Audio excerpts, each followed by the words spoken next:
The day Cole Whitfield buried his father was the same day he understood what it meant to be the oldest son. He was 22 years old.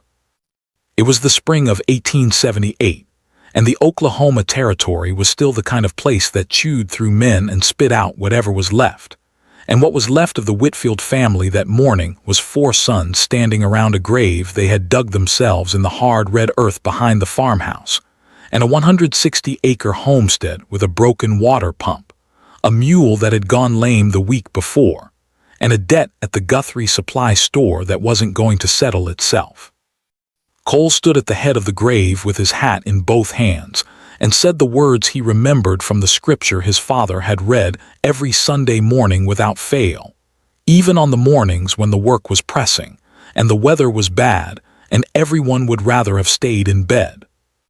He said them slowly, because 8-year-old Sam was standing against his left side with both fists pressed to his eyes, and 10-year-old Noah had his arms wrapped so tight around himself that Cole could see his knuckles had gone white. And 14-year-old Jesse was standing straight and rigid at the far end of the grave with his jaw locked in a way that Cole recognized because he had seen it in the mirror that morning. Their mother, Eleanor Whitfield, had died 2 years prior of a fever that came on fast and left no room for goodbyes.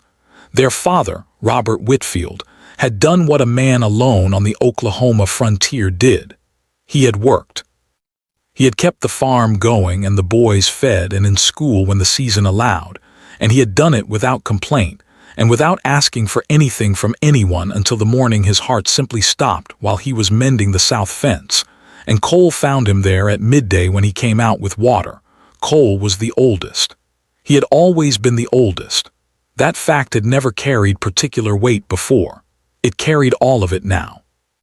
He set his hat back on his head when the words were done, and he put one hand on Jesse's shoulder and one hand on Noah's, and he looked at Sam, who was still pressing his fists to his eyes, and he said, "We are going to be all right." He said it the way you say something when you need it to be true badly enough to make it so. And for 8 years, Cole Whitfield kept that statement like a man keeps a debt. Every morning before sunrise, when he rose to feed the animals and check the fences and figure out what the day was going to cost him. Every evening when he sat at the kitchen table with Noah's schoolwork spread between them, helping with arithmetic he barely remembered himself. Every winter when the pipes froze and the firewood ran low, and the money was tight enough that Cole went 3 months without new boots because Sam needed them more. Every summer when the heat came down on the Oklahoma plains like something with a purpose, and the crops needed tending, and the stock needed watching, and there was never enough of him to go everywhere he needed to be at once.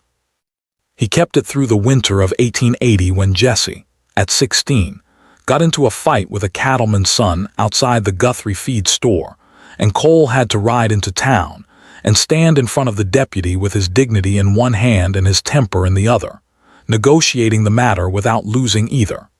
He kept it through the drought of 1882 when the creek dropped to a trickle, and they sold one of the 2 horses just to keep grain in the storage shed. He kept it through every season that tried to break him and didn't quite manage it. He had no time for much else. He had no time for the Saturday night dances at the Guthrie Town Hall, though he could hear the fiddle music floating out whenever he rode past on an errand. He had no time for the slow Sunday afternoon visits that other men his age made, sitting in parlors and making careful conversation over coffee and cornbread. There had been one woman, a schoolteacher named Clara Holt, who had made it clear in the summer of 1881 that she would not object to his company. She had brown eyes and a practical way of speaking that he had appreciated. But by autumn she had accepted a position at a school in Tulsa and married a man there who could offer her a life that did not include 3 growing boys and a farm 1 bad season from the edge. Cole had not blamed her. He had not blamed her at all.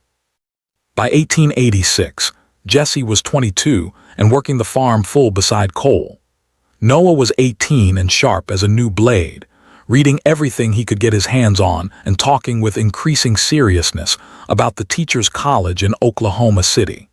Sam was 15 and growing so fast that Cole could not keep him in trousers that reached his ankles for more than 3 months at a stretch, The farm was in better shape than it had been.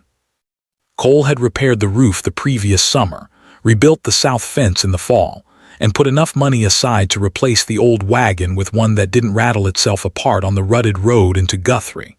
He was 30 years old. He had not thought much about what came next. His own life, the parts of it that had nothing to do with the farm and his brothers, had gone on hold so gradually and so completely that he had stopped noticing the absence of it, until the morning the letter arrived. Old Frank Deakins from the neighboring farm had been telling Cole for 2 months that he needed help, that a working farm with 3 young men and no woman in the household was a farm running at half its capacity, and that placing an advertisement in the Guthrie Messenger for a housekeeper was a sensible and unsentimental thing to do. Cole had resisted the idea on grounds he couldn't entirely articulate, and had finally given in on a Tuesday morning when he burned breakfast for the 3rd time in a week, and Sam looked at the blackened pan with the expression of a boy practicing patience. The advertisement was simple.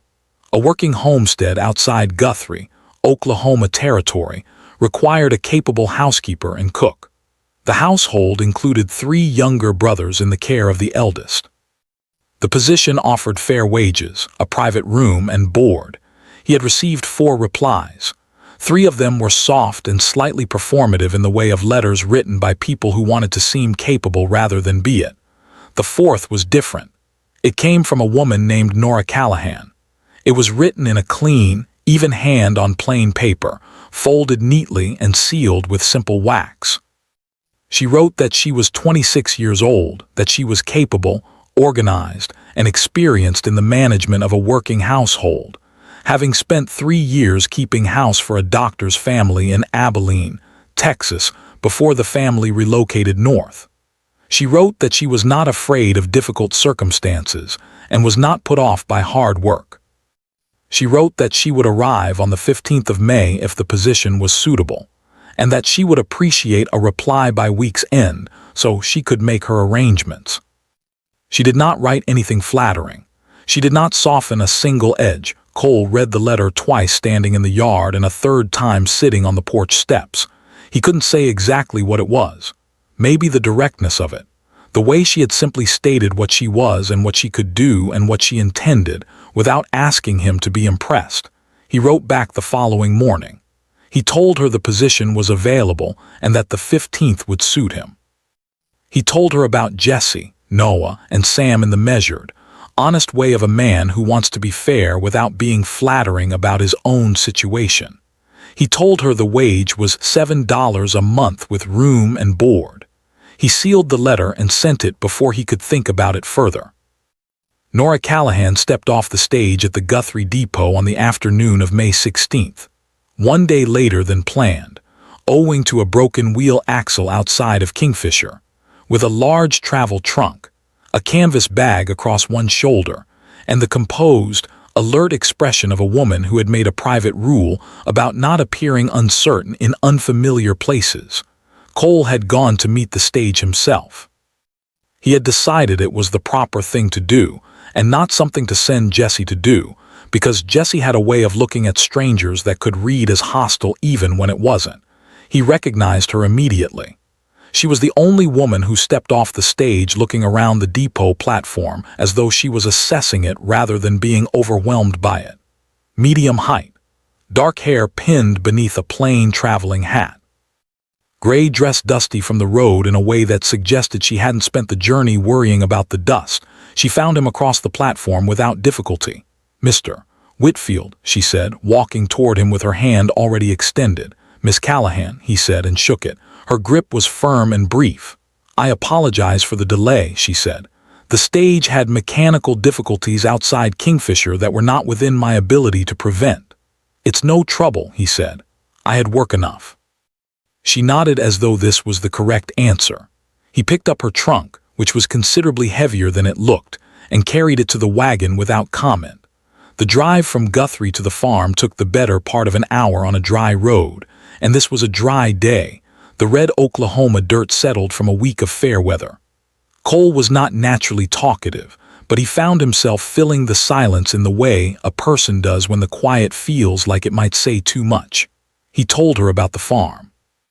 The acreage, the stock, the well, the kitchen garden his mother had started that he had attempted to maintain with limited success. He told her about his brothers. Jesse is 22 and works the farm full-time with me, he said. He's a good man and a hard worker. He has opinions about most things and he'll let you know them. Nora made a sound that might have been a suppressed laugh. Noah is 18. He reads more than he works sometimes, but he's bright and he means well. He's been talking about the teacher's college in Oklahoma City. The youngest, Sam, is 15. He still wants more looking after than he'd ever admit. He'll deny that with everything he has if you bring it up. She was quiet for a moment, watching the road. And you, she said. What should I know about you, Mr. Whitfield, that would help me do this job well? Cole looked at the horse's ears for a moment. Say what needs to be said and I don't say what doesn't, he said. I work hard and I expect the same from everyone in my household. I'm fair, and if I'm not being fair, I'd rather be told so directly than have it go unaddressed. That's useful to know, she said. There was something in her voice that sounded like quiet approval, not the kind that performed itself. The kind that didn't need to. The farmhouse came into view as they came around the long bend above the creek.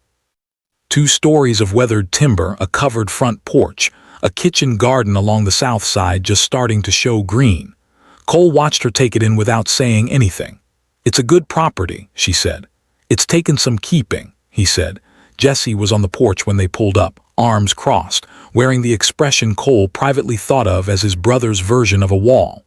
Noah and Sam appeared from the side of the barn. Sam at a near run because he could never quite help himself. Cole stepped down from the wagon first and offered his hand to Nora. She took it without ceremony and stepped down. Miss Callahan, Cole said. These are my brothers, Jesse, Noah, and Sam. She looked at each of them in turn, unhurried. Hello, she said. I'm Nora Callahan. I'm glad to be here. You cook? Sam asked immediately. Sam, Cole said.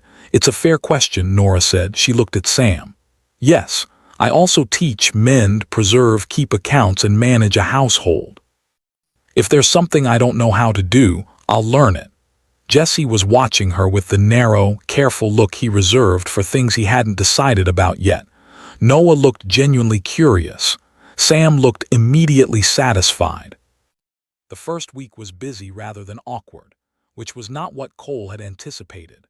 Nora moved through the farmhouse with the quiet, efficient competence of someone who had been managing households since before she particularly wanted to, which he would later learn was true. She reorganized the kitchen so that things were where they made sense to be. She repaired the curtain in the front room that had been hanging crooked for a year and a half because Cole could never find the right moment to deal with it. She dug out the kitchen garden beds and planted seeds she had brought in a folded cloth packet, and on her second evening she sat down with Noah and looked at the mathematics problems he'd been struggling with and had him following along within 15 minutes. Cole noticed all of it. He noticed the way the house smelled different in the evenings, something warm and herbed rising from the kitchen that he had not been able to produce himself in 8 years of trying. He noticed that Sam had started talking at supper in a way he hadn't in a while, long, winding stories about his day, opinions about everything and nothing, and that Nora listened to all of it with genuine attention, asking questions that proved she had actually heard what he said. He tried not to notice the other things. The way her hair came loose by mid-afternoon when she'd been working in the garden, and she pushed it back without thinking about it. The way she laughed at something Sam said, not the polite, kind laugh, but the real one that changed her whole face for a moment. He tried not to notice these things because she was his employee, and she was here to help with the household, and that was a clean, respectable arrangement that did not need complicating. He mostly succeeded, for the first few weeks at least. It was Jesse who said something first because Jesse was the kind of person who said things when other people were still turning them over privately. It was a Sunday evening in late May, the 4 brothers on the porch in the cooling dark, Nora having gone inside early. She's good, Jesse said, not elaborating. She's capable, Cole agreed. I didn't say capable, I said good. There's a difference. Cole said nothing. She explains things without making you feel like you needed explaining to, Noah said from his corner of the porch. I appreciate that. Taught Sam to read the clock on the mantel, Jesse said. The good one. He wouldn't let anyone else touch it. Cole hadn't known that. The weeks moved toward summer and the work grew heavier the way it always did, and Nora expanded into the rhythm of it without appearing to strain. She was in the kitchen before the boys most mornings, and Cole, who was always up first himself, began finding her there when he came in from the early chores, coffee already on, bread already rising. They developed a habit in those early morning hours of talking in the quiet way people do when the world is still, and conversation carries its own particular weight. She told him about Abilene, where she'd grown up. Her father had been a blacksmith, a steady, hard-working man who loved his children plainly and without much decoration. Her mother had died of fever when Nora was 12, a grief she spoke of directly, the way people speak of things they've carried long enough to know exactly how heavy they are. She had 2 younger sisters, both grown now, one married to a farmer in East Texas, the other teaching school in New Mexico territory. Do you miss Texas? He asked her once in the 3rd week of June, when the morning light was coming in sideways and yellow through the kitchen window. Nora was cutting biscuits and didn't stop when she answered. Miss certain things, she said. I miss the way the hill country looked in the spring, the bluebonnets coming in across the fields. Oklahoma's short on bluebonnets, he agreed. Oklahoma has other things, she said, and glanced up at him briefly before looking back at her work. This light. I've never seen light quite like this anywhere else. The way it goes flat across the plains in the evening and turns everything gold. Cole looked out the window at the morning light on the red Oklahoma earth. He had stopped seeing it. He had grown up in it and stopped looking at it years ago. He tried to see it the way she might. He thought she was probably right. The Guthrie Founders' Day celebration came in mid-July, and with it, the Saturday evening dance at the town hall, which was the social event of the year in a county where social events were few and far between. Cole had not gone in years. The reasons were the usual ones: the farm, the boys, the bone-deep exhaustion of a working week. But the truth was also that he had stopped imagining places like dances had anything to do with him. Nora mentioned it without apparent motive, simply nodding. She'd seen a notice posted at the supply store when she'd gone for provisions. Sam declared immediately that he wanted to go. Noah said he supposed it might be worth attending. Jesse said nothing, which meant he wanted to go more than either of them. Cole looked at Nora across the supper table. Would you like to go? He said. She met his eyes with the direct, uncomplicated look he had come to know as simply the way she looked at things. I wouldn't mind it, she said. It's been some time since I attended a dance. They went, all 5 of them in the wagon, with Sam in the back telling a story so long and complicated it had not resolved itself by the time they pulled up outside the town hall. The building was strung with lanterns and the music was already going, a fiddle, a guitar, and something with a washboard that Sam identified before they were even inside. Cole stood near the wall with a cup of cider and watched Jesse make his way onto the floor with a girl from the Patterson Ranch who had been watching him all summer. Watched Noah find a corner with another young man his age and fall into what was clearly a serious conversation neither of them was going to move from. Watched Sam get absorbed into a group of boys his age and disappear entirely. Nora was standing beside him. She had worn a different dress. Dark blue. He had not seen it before. She had done her hair differently too, less pinned, softer around her face. He was aware of all of this in the specific way he had been learning to be careful about and was currently failing to be careful about. Do you dance, Mr. Whitfield? She said. Particularly well, he said honestly. That's a different answer from whether you dance at all, she said. He looked at her. She was looking out at the floor with the half-smile he'd seen before, the one that always made him feel as though he was slightly behind in a conversation that hadn't quite started yet. Would you like to dance? He said. I would, she said. He was not wrong about his skill, but she was easy to follow and patient about the parts where he wasn't, and by the second dance, which was slower, he wasn't thinking about his feet anymore. He was thinking about the way her hand felt in his, warm and certain, and the way she was close enough now that he had to look somewhere other than her face periodically to avoid doing something he hadn't earned the right to do yet. Doing fine, she said quietly, which he understood was about the dancing. Thank you, he said, which was about something he hadn't said yet. On the ride home, the three boys were in the back, Sam asleep within 10 minutes of leaving. Noah reading by moonlight he was pretending was sufficient. Jesse watching the stars with the private expression of a man working something out. Nora sat on the seat beside Cole and they didn't talk much. But the silence had the easy, settled quality of one that doesn't need filling. He wanted to say something. He was aware of that. He had been aware, for weeks now, of the particular kind of attentiveness that had been growing in him without his permission. The way he tracked her movements through the farm without meaning to. The way her opinion on things had begun to matter to him in the real, involuntary way that things matter when they aren't polite interest anymore. He didn't say it, not that night. The summer deepened and turned, and the days began to shorten, and the work shifted in the particular way of an Oklahoma farm moving toward harvest. Nora had become so thoroughly woven into the rhythm of the household that Cole found it difficult to remember what it had looked like before her, which unsettled him slightly because it had only been a few months. She and Sam had developed a relationship of considerable mutual affection. She read to him some evenings and he brought her things he found interesting, a smooth stone, a hawk feather, once a small and confused lizard that she accepted with complete composure and released back into the yard herself. With Noah it was quieter, built on shared books and the longer conversations that two people have when they both think carefully before speaking. She had ordered him 2 books on advanced mathematics from the supply store in Oklahoma City, paying from her own wages. Cole only found out because Sam told him. Noah turned red when it came up. With Jesse the progress had been slower, but no less real. Jesse had been the most guarded about her arrival.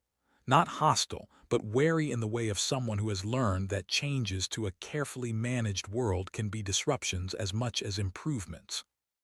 By midsummer he had begun seeking her out occasionally, not quite for advice, because Jesse wasn't there yet, but for the kind of conversation where you said something out loud and someone heard it without making a case out of it, which served the same purpose in the end. Cole watched all of it with the feeling of a man who has been carrying something very heavy for a very long time and has only recently begun to notice that the weight has changed. Not because the work was less. The farm demanded everything it always had, but because he was no longer carrying it entirely alone, and that turned out to be a different thing than he had anticipated.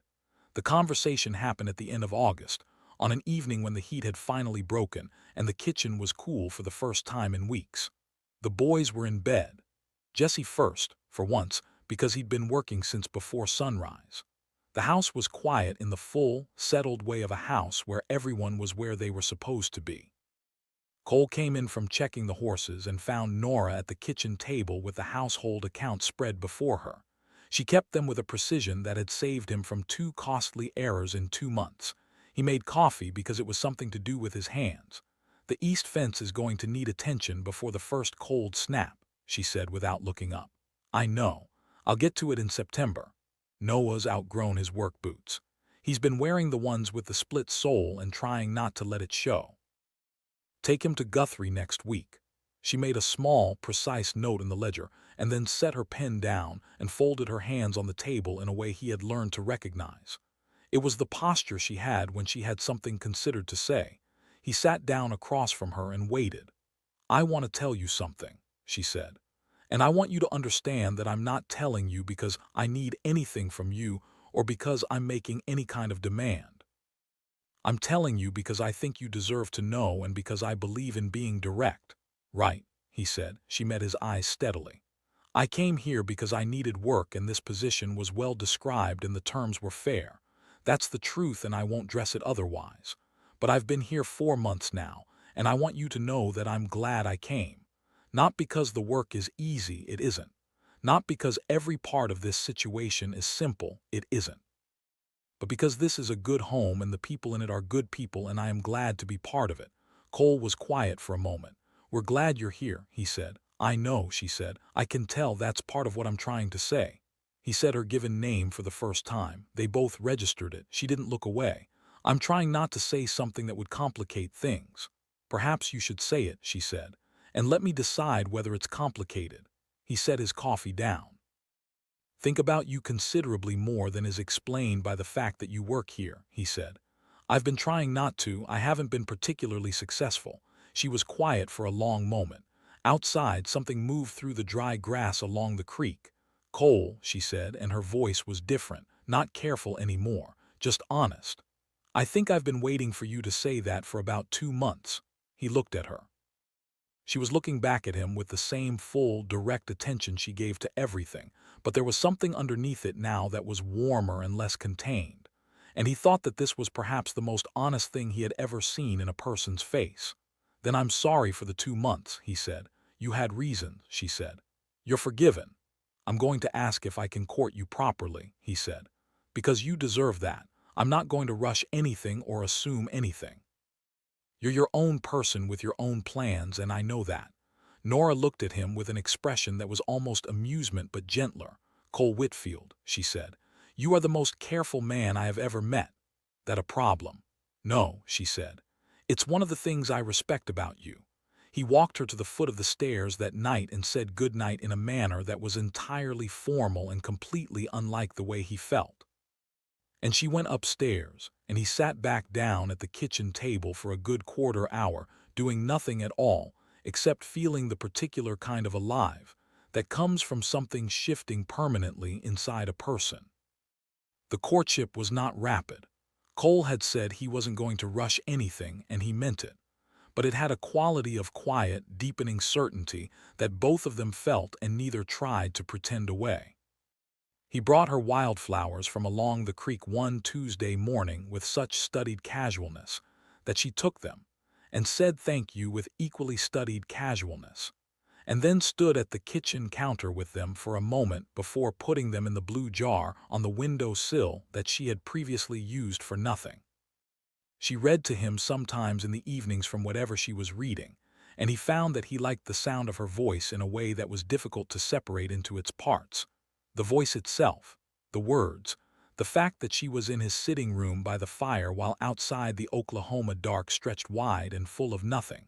He told her about his parents once.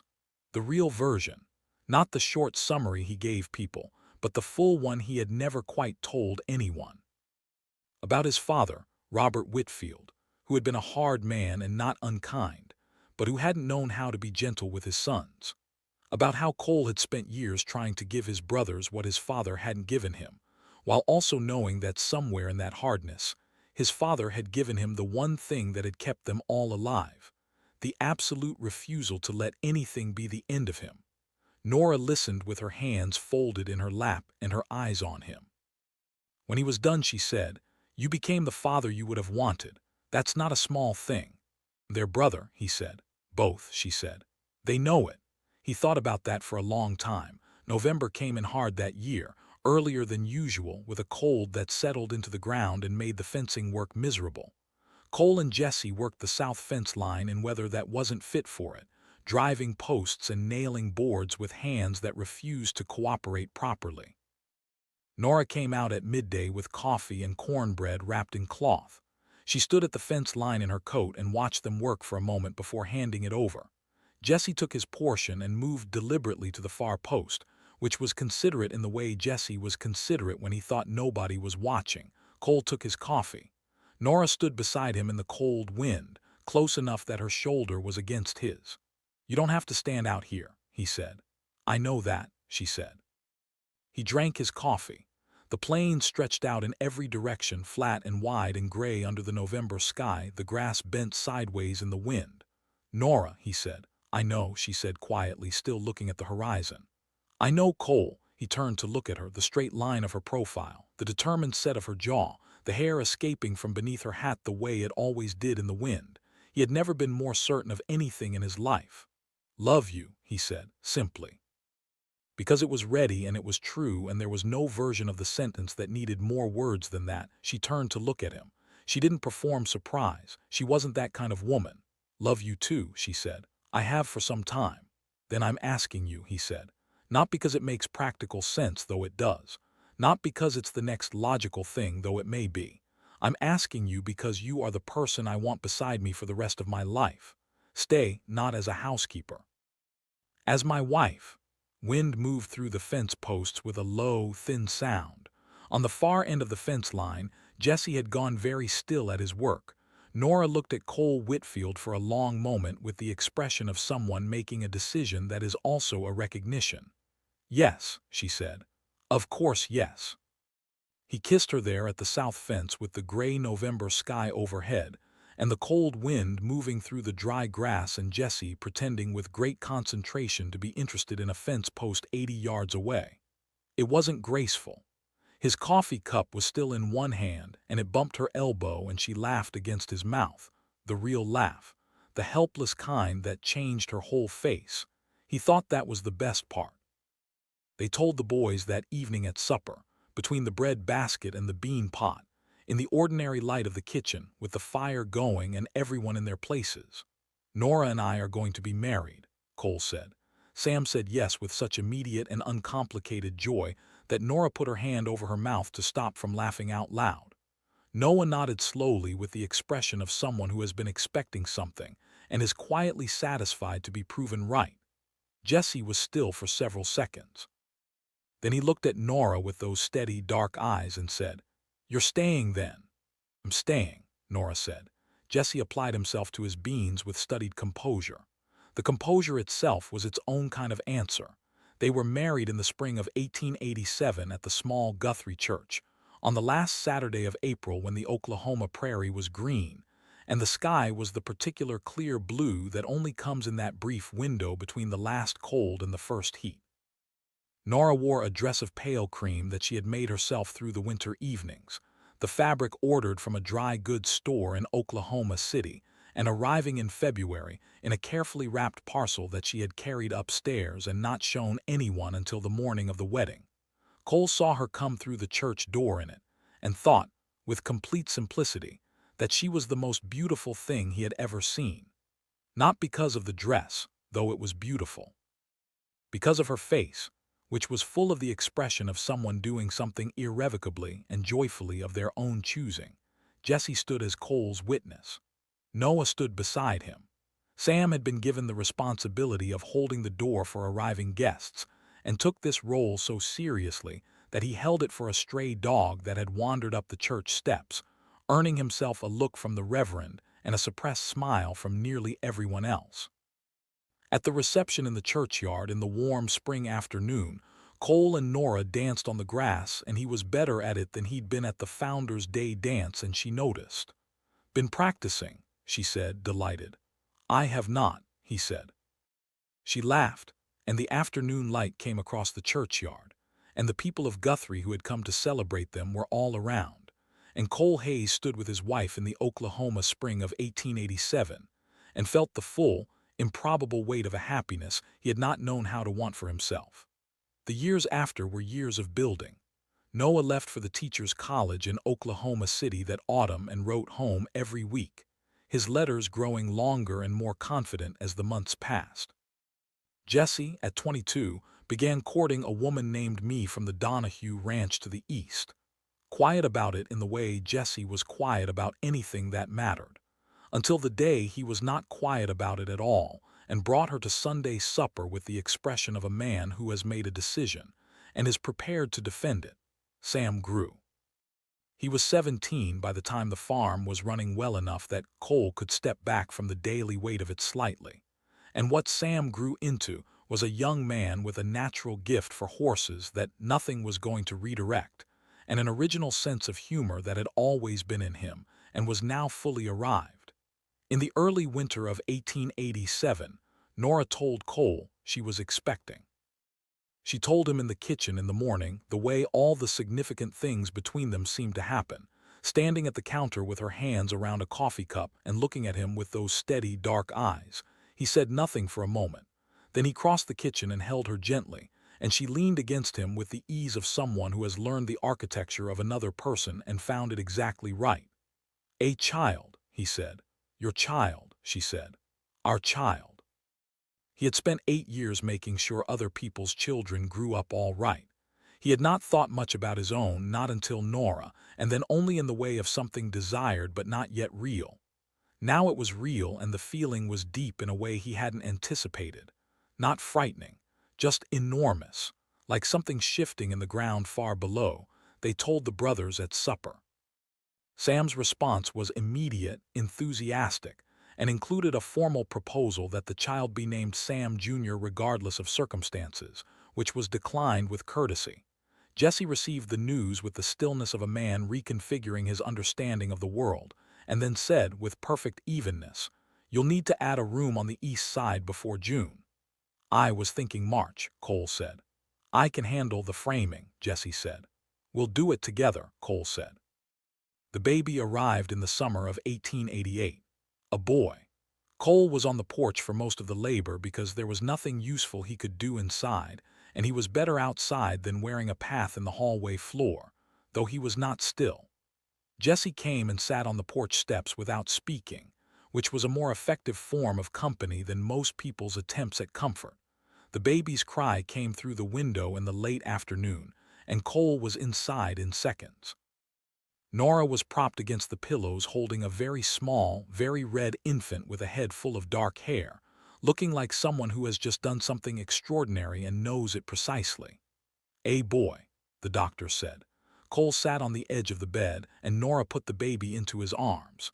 He held him with the practiced ease of a man who had held Bobbies before, his brothers, when they were new, but this was different.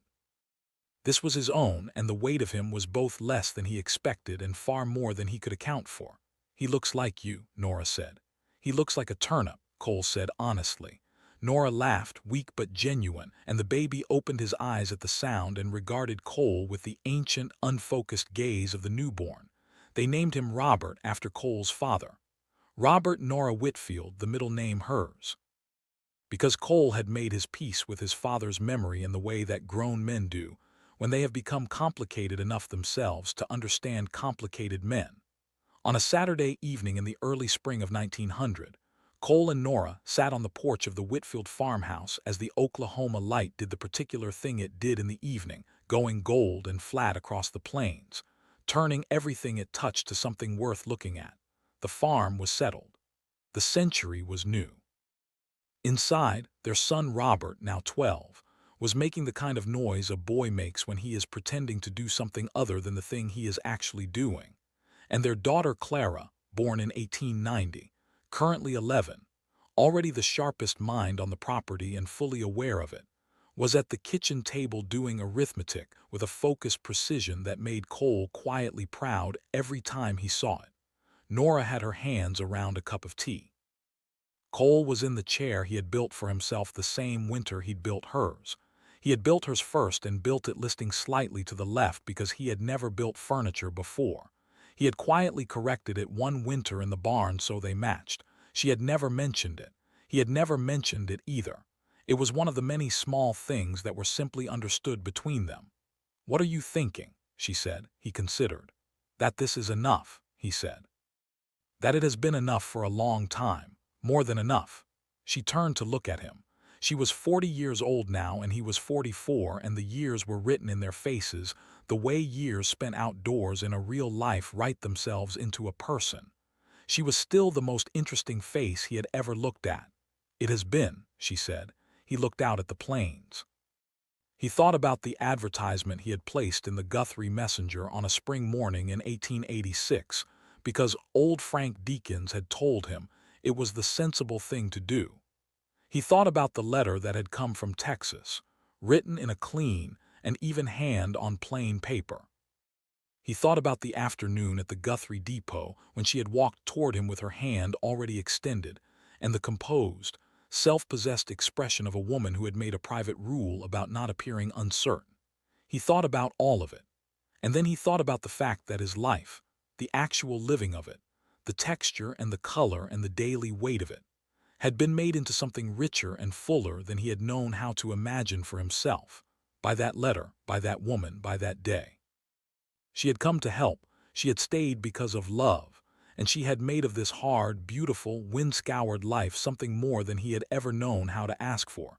He reached across the space between their chairs and took her hand. She turned her palm upward and held his, the comfortable, certain grip of someone who knows exactly where her hand belongs. "Thank you for coming," he said. She looked at him. "Thank you for asking me to stay," she said. Inside, Clara said something sharp and precise to Robert, and Robert replied with the confidence of a 12-year-old boy who has not yet learned that confidence requires evidence. And Clara responded with an argument so clean and well-constructed that Nora tightened her grip on Cole's hand and pressed her lips together to keep from laughing. "She's going to run this county one day," Cole said. "The county first," Nora agreed. "Then we'll see." The evening settled over the Whitfield farm. The animals were quiet. The wheat was in. The south fence, the one where he had told her the truth of what he felt, standing in the November cold with a coffee cup in his hand, stood solid against the spring wind.